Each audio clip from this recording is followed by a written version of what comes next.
คือเห็นมาเคียบสุกๆในเบิ่งดูคือว่าตาตีสุกแล้วตัวนี้เด้สุกแล้วยัง3 หน่วยสุดท้ายมาเคียบยามแรงเนาะเด้ยัง3 หน่วยนี่มีอยู่นี่3 หน่วยแต่ว่าหน่วยนี้สุกแล้วเดี๋ยวสิปิดให้เบิ่งเด้สุกแล้วอ่อนนวมยัง2 หน่วย หมดต้น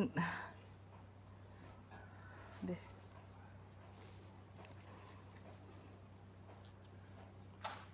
ย่างไปเบิ่งมักซิดาหน่วยนั้นเด้มักซิดาในนี้ก็สุกแล้วดีมักซิดา เด้สุกมีหน่วยเดียวเด้ซิดาน้อยแต่ว่าค่อยเอาพันธุ์มาปลูกคือว่าอันพันธุ์ใหญ่อยู่ได้มากใหญ่อยู่บัดมาปลูกเป็นมากมันคือหน่วยแท้คือมักซิดาอันบ้านธรรมดานี่แหละ